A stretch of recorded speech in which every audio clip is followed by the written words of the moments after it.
Good evening teachers. आज का जो मेरा वीडियो है वो स्पेशल टीचर्स के लिए है। जैसे कि आप सब जानते हैं कि हम जो पाठ पढ़ाते हैं उसके लिए हमें पाठ योजना बनानी होती है।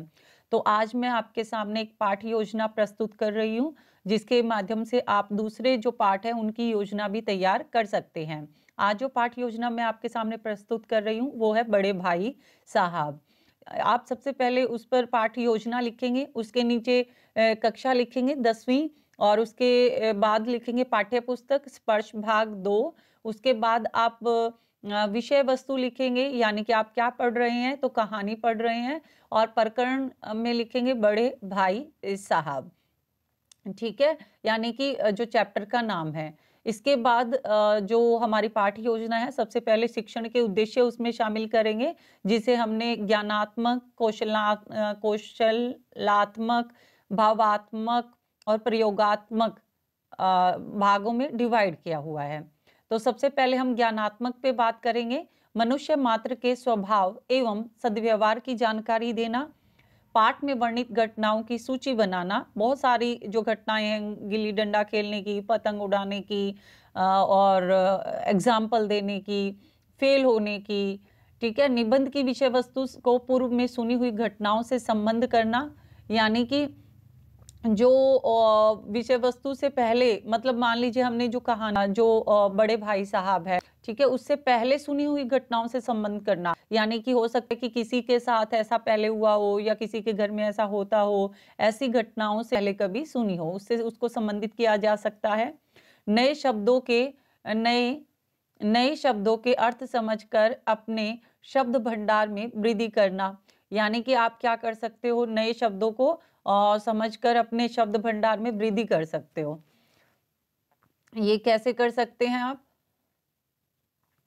जैसे कि देखिए, नए शब्द के अर्थ समझकर हमें, जैसे बड़े भाई साहब चैप्टर हम पढ़ते हैं तो बेसिकली उर्दू के शब्द बहुत ज़्यादा आते हैं इसमें। तो हमें बहुत सारे नए-नए शब्दों के का पता चलता है, उनके अर्थ का भी पता चलता है, और इस तरह से हमारे शब्द भंडार में वृद्धि हो जाती है। साहित्य की गद्य विधा की जानकारी लेना, यानी कि वो साहित्य की गद्य विधा, वो लेख है, निबंध है, कहानी है, तो हमें उसके बारे में जानकारी मिलती है, उसकी लेखन शैली के बारे में जानकारी मिलती है। छात्रों को हिंदी के साहित्यकारों के बारे में जानकारी देना, जैसे कि हमने मुंशी प्रेमचंद जी के बारे में इसमें बताया है। नैतिक मूल्यों की ओर प्रेरित करना, जिस तरह से बड़े भाई साहब आदर्श बनते अपने छोटे भाई के लिए, और छोटे भाई भाई साहब बड़े भाई साहब का अदब करते हैं, तो ये नैतिक मूल्य हैं जो कि प्रेरणा का स्रोत बनते हैं। व्यंग्य लेखन की विशेषताएं समझना, जहां पर बड़े भाई साहब ने जो कटाक्ष कर रखा है, किस पर कटाक्ष किया है, नहीं, जो शिक्षा पद्धति है उस पर कटाक्ष किया है, तो उसकी क्या-क्या विशेषताएं हैं वो हम इसके माध्यम से समझ सकते हैं। नेक्स्ट है कौशलात्मक, यानी कि कौशल जो है, पहले हमने ज्ञानात्मक किया, अब हम कौशल की बात कर रहे हैं कि कौशल में क्या-क्या चीजें आती हैं। तो स्वयं लेख निबंध लिखने की योग्यता का विकास करना, हम कहानी की बात कर रहे हैं तो बच्चा जैसे कहानी सुनता है वैसे कहानी स्वयं लिख सकता है अपने कल्पना शक्ति से। नेक्स्ट है पाठ में वर्णित मानवतावादी विचारधारा को अपने जीवन में अपनाने की प्रेरणा देना, यानी कि अगर वो बड़े भाई हैं तो अपने छोटे भाई के लिए आदर्श बने, और अगर वो छोटे भाई हैं तो अपने बड़े भाई के का कहना माने, उनका अदब करे। प्रेमचंद के बड़े भाई साहब का चरित्र चित्रण करते हुए उनके आदर्शों और कर्तव्यों को अपने जीवन में अपनाने की कोशिश करना, यानी कि बड़े भाई साहब का चरित्र चित्रण करते हुए आप बताएं कि बड़े भाई साहब का चरित्र कैसा है और उनके आदर्श और कर्तव्यों को। अब यहाँ पर ये नहीं कि बड़े भाई साहब की पढ़ाई में रुचि नहीं है तो वो सिर्फ जो चित्रकारी करते हैं या एक ही शब्द को बार-बार लिखते या फेल होते रहते हैं, वो आदर्श नहीं है, बल्कि वो अपने छोटे भाई के लिए अपनी इच्छाओं का गला घोंट लेते हैं, ठीक है? और अपने छोटे भाई के लिए आदर्श बनना चाहते हैं। तो आप भी अपने जीवन में ऐसे कोशिश कर सकते हैं अपने छोटे बहन भाई की भाइयों के लिए प्रेरणा बनने के लिए। फिर है बोधात्मक, यानी कि आपको कितनी समझ आती है। बोधात्मक का मतलब आपकी समझ। साहित्यकार प्रेमचंद के चरित्र को समझने का प्रयास करना, यानी कि प्रेमचंद जी कैसे किस तरह का साहित्य की रचना करते थे, जो कि मैंने वीडियो बनाया है बड़े भाई साहब, उसमें बताया है कि उनका चरित्र कैसा था। वो यथार्थवादी थे, लेकिन उनकी हर जो रचना थी वो आदर्श पर जाकर खत्म होती थी। वो ये बताते थे कि जीवन ऐसा है, लेकिन वो ये भी बताते थे कि जीवन ऐसा होना चाहिए। नेक्स्ट है रचनाकार के उद्देश्य को स्पष्ट करना, यानी जो रचना हमारे जो विषय है बड़े भाई साहब जो रचना है उसका क्या उद्देश्य है बच्चों तक पहुंचाने के लिए, मतलब बच्चे उससे क्या सीख लेंगे, क्या समझेंगे। नेक्स्ट है निबंध में वर्णित महत्वपूर्ण नैतिक मूल्यों की सूची बनाना, यानी कि जो कहानी है बड़े भाई साहब उसमें महत्वपूर्ण जो नैतिक मूल्य हैं उसकी सूची बनाना, जैसे कि वो अपने बड़े भाई की रिस्पेक्ट करते हैं और जो बड़े भाई हैं वो अपने पेरेंट्स की रिस्पेक्ट करते हैं, और जितने भी नैतिक मूल्य वो अपने छोटे भाई के लिए आदर्श बने हुए हैं। इस तरीके से समाज में जीवन के प्रति स्वस्थ दृष्टिकोण का विकास करना, यानी समाज में जो जीवन जी रहे हैं, जो अभी हम हमारे विद्यार्थी हैं, उनका जो दृष्टिकोण है, देखने का नजरिया है समाज को, वो स्वस्थ होना चाहिए, यानी कि वो उसे पॉजिटिव वे में देखें। ऐसा नहीं कि बड़े भाई साहब डांट रहे हैं तो उसको नेगेटिव वे में देखें, उसको पॉजिटिव वे में देखें। नेक्स्ट है प्रयोगात्मक, यहाँ पर हम चीजों को कर कर देखते हैं, ठीक है। कर कर देखने की जो शिक्षा होती है वो प्रयोगात्मक होती है। निबंध की घटनाओं को यानी कि कहानी की घटनाओं को अपने दैनिक जीवन के संदर्भ में जोड़कर देखना। जो कहानी है बड़े भाई साहब उसकी जो घटनाएं हैं वो उनकी अपने दैनिक जीवन के संदर्भ में जोड़ के देखना, यानी कि जो बच्चे हैं वो भी उन्होंने भी कभी ना कभी डांट खाई होगी बड़ी बहन से, बड़े भाई से, तो वो रियल उसको एक वास्तविक चीज को समझ सके।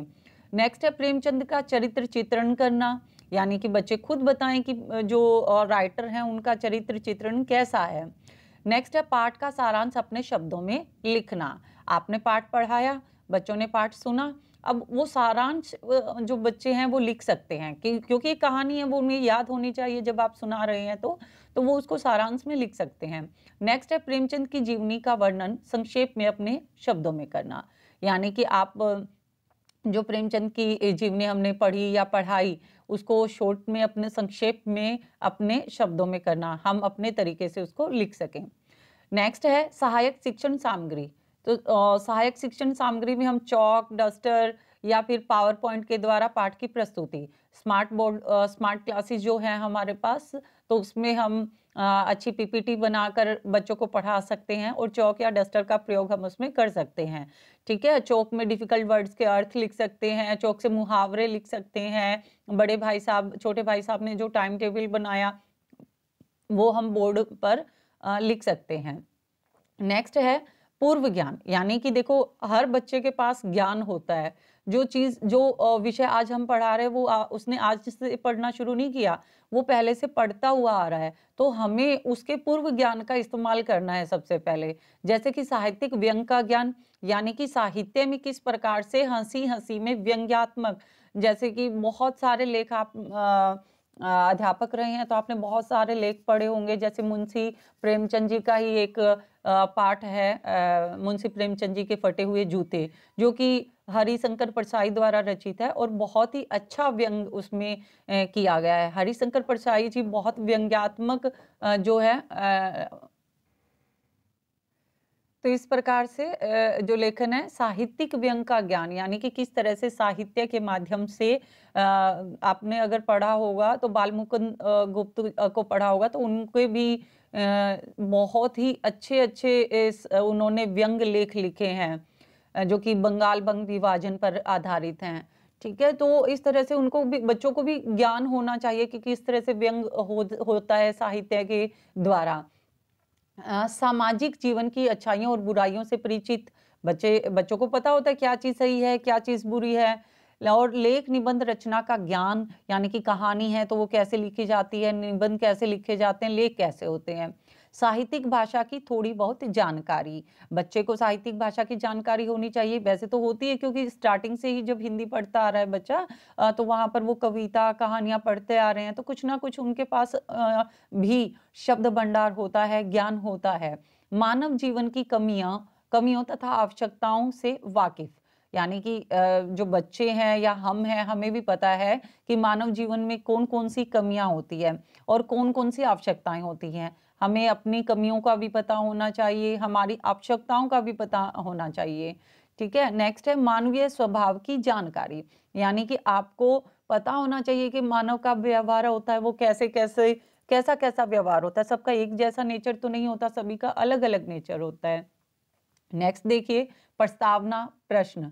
बच्चों बच्चों का आप हिंदी में प्रसिद्ध साहित्यकारों के बारे में जानते हैं। यहाँ पर हम शुरू कर रहे हैं, बच्चों से पाठ पर चर्चा करते हैं कि बच्चों क्या आप हिंदी के प्रसिद्ध साहित्यकारों के बारे में जानते हैं।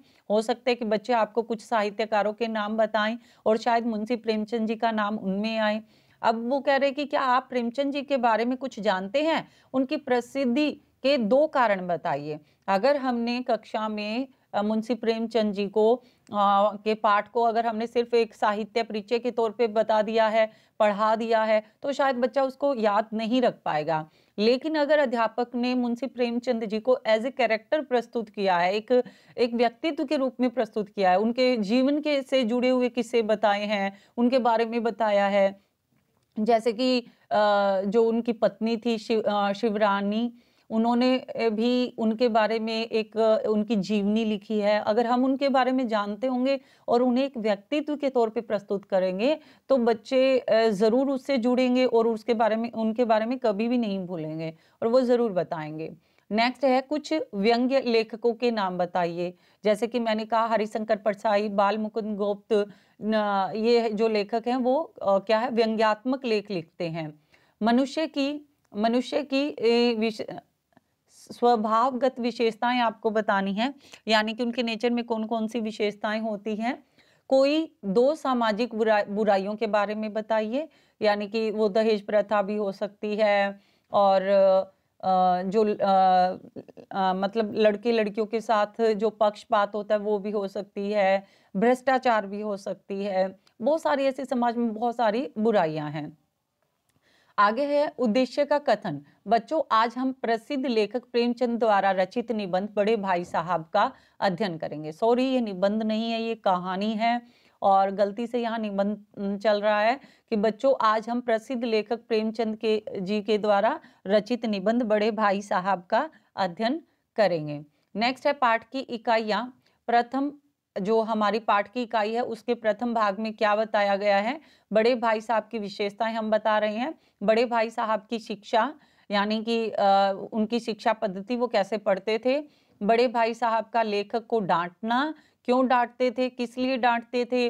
लेखक प्रेमचंद पर व्यंग, यानी कि जो लेखक हैं लेखक प्रेमचंद है वो व्यंग्य करते हैं कि उनका पढ़ाई पर कि किस तरह से वो पढ़ रहे हैं। फिर है बड़े भाई की बातों से लेखक दुखी और पढ़ने की इच्छा, कि किस प्रकार से डांट से वो परेशान हो जाते हैं और फिर एक अच्छा सा टाइम टेबल बनाते हैं। दूसरे में हम बता रहे हैं सालाना इम्तिहान के बाद। दूसरा जो भाग है सालाना इम्तिहान के बाद, यानी कि जो फाइनल परीक्षा हुई, वार्षिक परीक्षा हुई, उसमें बड़े भाई साहब का फेल हो जाना, फेल हो जाएंगे। फिर हम बताएंगे लेखक का अव्वल आना, लेकिन जो लेखक है वो प्रथम आता है कक्षा में। बड़े भाई का लेखक को पढ़ाई से संबंधित उपदेश देना, यानी कि बड़े भाई साहब जब लेखक अव्वल आता है तो फिर उसको घमंड हो जाता है और वो खेलने चला जाता है, तो बड़े भाई साहब एक बार फिर उसको पकड़कर डांट देते हैं। फिर तीसरे भाग में हम बताते हैं दोबारा सालाना इम्तिहान, लेखक की स्वच्छंदता, यानी कि जब दोबारा वार्षिक परीक्षा होती है, अब लेखक क्या हो गया, बिल्कुल स्वच्छंद हो गया है, क्योंकि दूसरा सालाना इम्तिहान है और लेखक इस बार फिर पास हो जाता है अच्छे मार्क्स से और बड़े भाई साहब फिर फेल हो जाते हैं। तो जो लेखक है वो आज़ाद हो जाता है, उसको ये लगता है ये लेखक कौन, यहाँ पर हम जो लेखक है वो छोटे भाई को लेखक मान रहे हैं। ठीक है, तो लेखक वो कहते हैं कि मैं बिल्कुल आज़ाद हो गया, मैं मानने लगा कि बड़े भाई साहब अब मुझे डांट फटकार नहीं सकते। खेल के मैदान में लेखक को डांट पड़ना और बड़े भाई साहब को लेखक के साथ मिलकर खेलना। लास्ट की जो अंतिम लाइनें हैं, जो बड़े भाई साहब पतंग लेकर भागते हैं, तो वो भी इसमें बताया गया है। आगे देखिए यहाँ पर आपको अध्यापक क्रियाएं दी गई हैं, छात्रों की क्रियाएं दी गई हैं। अध्यापक क्रिया में आप क्या कर सकते हैं? प्रस्तुत लेख में एक बड़े भाई हैं जो अध्ययनशील हैं। इनके अनुसार तालीम रूपी भवन की बुनियाद मजबूत होनी चाहिए। वे हमेशा पढ़ने में ही लगे रहते हैं। यहाँ पर मतलब आपको एक समरी टाइप आपको चैप्टर के बारे में पहले बच्चों को बताना है, ठीक है? वे हमेशा पढ़ने में लगे रहते हैं, फिर भी परीक्षा में फेल हो जाते हैं, लेकिन छोटे भाई हमेशा खेल-कूद में मस्त रहता है, तब भी परीक्षा में अव्वल आता है। इस पर बड़े भाई व्यंग करते हुए कहते हैं कि तुम अपनी मेहनत से पास नहीं हुए हो, अंधे के हाथ बटेर लग गई है। यह लल्द सुनकर छोटा भाई आंसू बहाता है, यानी लताड़, यहाँ पर ये लताड़ लिखा हुआ है। यह लताड़ सुनकर छोटा भाई आंसू बहाता, मन लगाकर पढ़ने की सोचता। कुछ ही दिन में सब कुछ भूलकर वह फिर से खेलकूद में लग जाता। बड़े भाई अपने छोटे भाई का भविष्य सुधारने के लिए अपनी इच्छाओं को दबा लेते हैं। दूसरी बार परीक्षा में फिर बड़ा भाई फेल हो जाता है, छोटा भाई पास हो जाता है। तब बड़ा भाई उससे कुछ नहीं कह पाता। अब छोटे भाई साहब का साहस बढ़ जाता है और वह बड़े भाई की परवाह किए बगैर खेल-कूद में मस्त हो जाता है। एक दिन मैदान में कटी हुई पतंग को लूटने के लिए बेहताशा दौड़ते हुए छोटे भाई को बड़े भाई साहब पकड़ लेते हैं और खूब खरी-खोटी सुनाते हैं। वे समझाते हैं कि सिर्फ किताब पढ़ने से जिंदगी का अनुभव प्राप्त नहीं होता।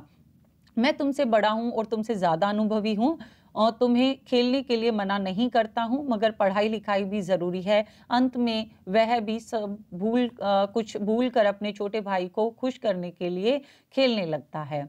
इस प्रकार से आप ये सारांश है जो आप बता सकते हैं अपनी कक्षा में।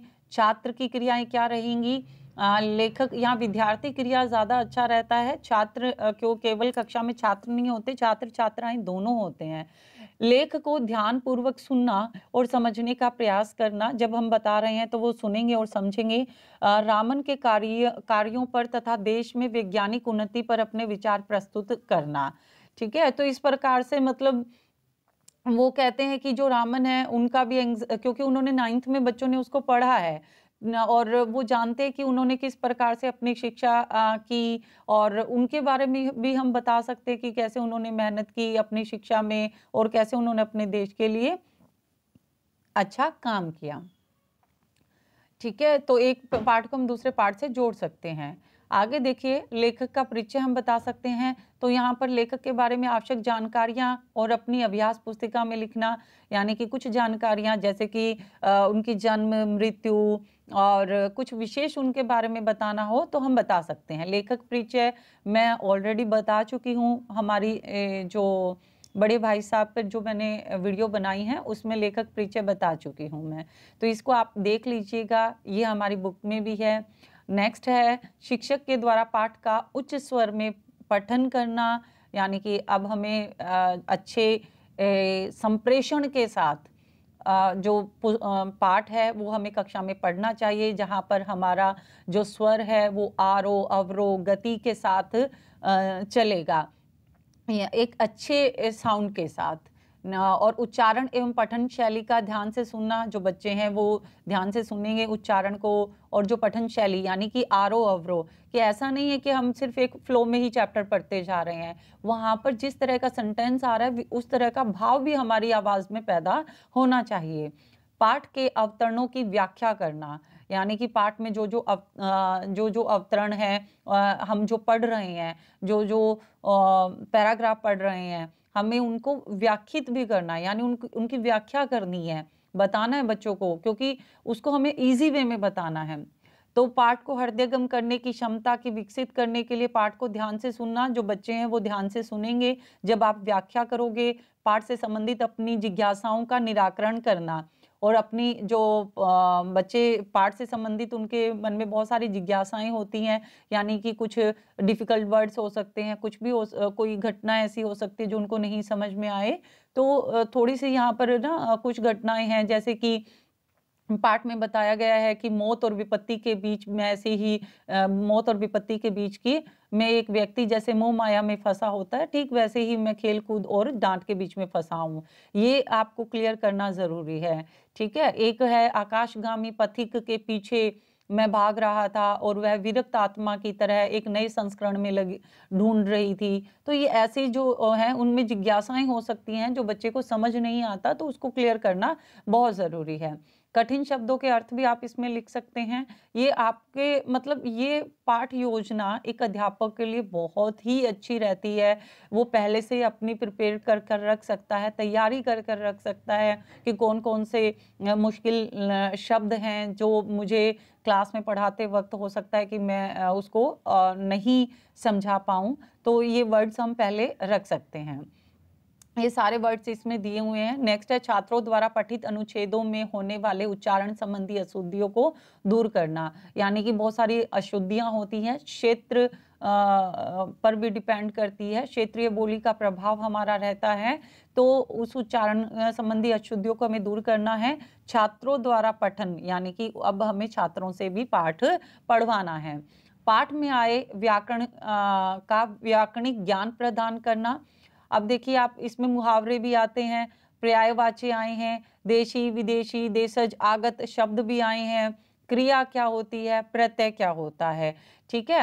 अब जो मैंने पाठ पढ़ा है उसमें उसमें पाठ के दौरान मैंने जो ग्रामर जो व्याकरण हमारी 10th में आती है, जिसमें मुहावरे हैं और समास हैं, वो मैंने उसमें क्लियर किए हैं। व्याकरण के इन अंगों के नियम, प्रयोग व उदाहरण के अभ्यास पुस्तिका में लिखना। यानी कि पहले हम जब ग्रामर पढ़ा देते हैं और जब वो पाठ में इस्तेमाल होती है और फिर वहीं से बच्चे को समझाते हैं, तो उनको वो ज़्यादा अच्छे तरीके से समझ आ जाती है। क्योंकि हम ये कहते हैं कि व्याकरण कोई अलग नहीं है, व्याकरण तो वही है जो हम अपनी दिनचर्या में जिसका इस्तेमाल करते हैं।